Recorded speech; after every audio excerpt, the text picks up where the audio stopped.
সবাইকে রান্নাঘরে বাঙালি আনাতে আপনাদের আরেকবার স্বাগত জানাই।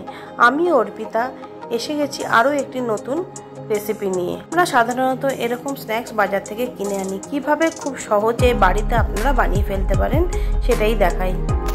আলুগুলিকে ছুলে নিয়ে ভালো করে জল দিয়ে আমি ধুয়ে নিয়েছি। তারপরে একটি গ্রেটার দিয়ে বড় দিকটা দিয়ে আমি পাতলা পাতলা করে স্লাইস করে কেটে নিলাম। এবার ওই স্লাইসগুলোকে পরপর করে সাজিয়ে আমি চাকুর সাহায্যে পাতলা পাতলা লাচ্ছার মতন করে কেটে নেব। এরকম লাচ্ছার মতন লম্বা লম্বা করে কাটলে আলুর চিপসগুলি দেখতে খুব সুন্দর লাগে। আলুগুলো কাটা হয়ে গেলে আমি একটি পাত্রে জল নিয়ে সঙ্গে সঙ্গে ওই জলের মধ্যে ভিজিয়ে রেখে দেবো, না হলে আলুগুলি সঙ্গে সঙ্গে কালো হয়ে যাবে। এভাবে আলুগুলি 2-3 বার ভালো করে পরিষ্কার জল আসা পর্যন্ত আমি ধুয়ে নেব। কিছুটা ঠান্ডা জল দিয়ে আমি আলুগুলোকে ভিজিয়ে রেখে দেবো। ওই 3-4 মিনিট মতো ভিজিয়ে রাখলেই হয়ে যাবে। আলুগুলো ভালো করে জল ঝরিয়ে একটি পরিষ্কার টাওয়াল দিয়ে আলুগুলোকে ভালো করে মুছে নেব। এর রগড়ে রগড়ে মুছে নেব, যতটা সম্ভব জল টাওয়ালের মধ্যে সোক করিয়ে নেওয়া যায়।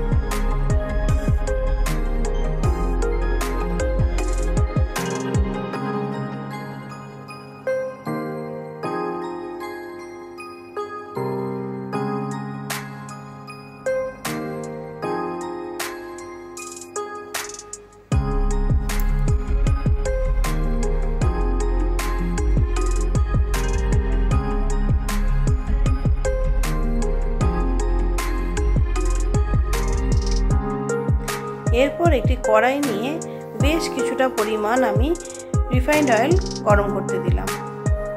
তেল গরম হয়ে গেলে কিছুটা পরিমাণ বাদাম আমি ভালো করে ভেজে নেব।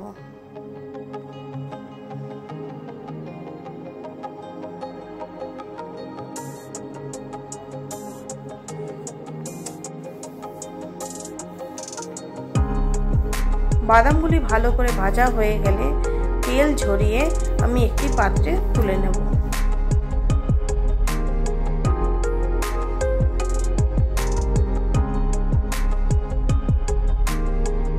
বাদামগুলি ভেজে নেওয়ার পরে ওই গরম তেলেই হাই ফ্লেমেই আমি আলুগুলোকে ছেড়ে দিলাম। আলুগুলি যতক্ষণ বাবলস আসবে ততক্ষণ আমি কোনো নাড়াচাড়া দেব না।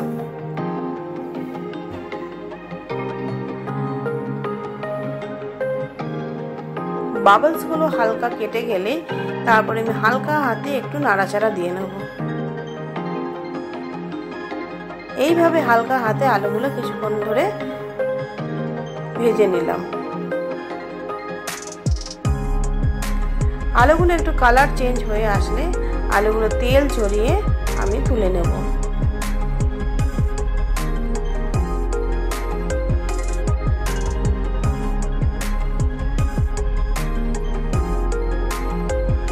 আমি একটু হাত দিয়ে চেক করে নেব আলুগুলো ক্রিস্পি হয়েছে কিনা।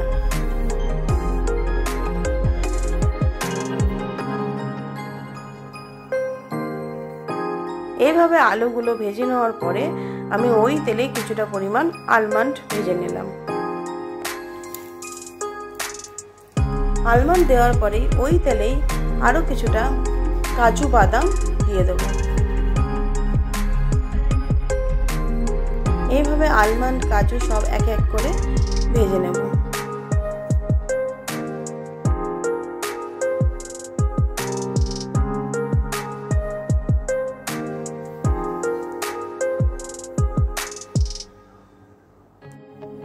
আলমন্ড আর কাজু ভাজা হয়ে গেলে আমি ওই পাত্রেই তুলে নেব। এরপর ওই তেলেই কিছুটা পরিমাণ কিশমিশ ভেজে নেব।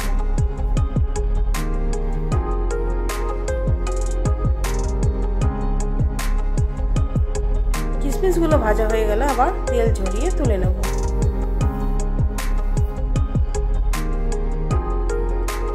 এরপর ওই গরম তেলেই আমরা যে সাধারণত ঘরে চিড়ে খাই, মোটা চিড়ে, সেই চিড়েই ভালো করে ভেজে নেব। একদম ফ্লেম কমাবো না, তাহলে চিড়েতে সব তেল শোক করে নেবে। এরকমভাবে হাই ফ্লেমে ভাজলে চিড়েতে একটুকু তেল শোক করবে না। চিড়েগুলো ওপর নিচ করে ভালো করে ভাজা হয়ে গেলে ভালো করে তেল ঝরিয়ে আমি তুলে নেব।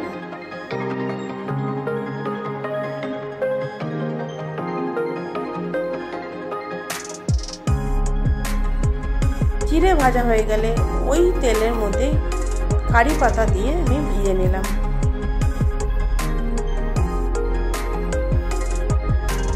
কারি পাতাগুলো ভালো করে ভেজে নেব, ভেজে আমি ওই পাত্রেই তুলে নেব।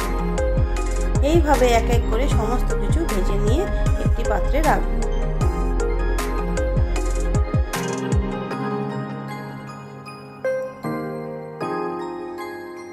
এবার আমি ওই পুরো ভাজাটার মধ্যে একটি মশলা মেশাবো।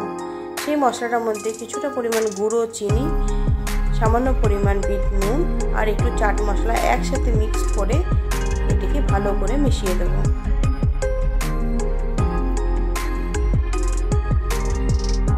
এরকম একটি স্ন্যাক্স চায়ের সাথে হলে আর কি চাই। কেমন লাগলো রেসিপিটা অবশ্যই আপনারা কমেন্টে জানাবেন। ভালো লাগলে একটি লাইক করে দেবেন, শেয়ার করে দেবেন আর চ্যানেলটি সাবস্ক্রাইব করে দেবেন। খুব সহজেই আমরা বানিয়ে ফেললাম এত সুন্দর একটি স্ন্যাক্স। এটিকে এয়ারটাইট কন্টেনারে ভরে রাখলে বেশ কিছুদিন পর্যন্ত এটি ক্রিস্পি থাকবে।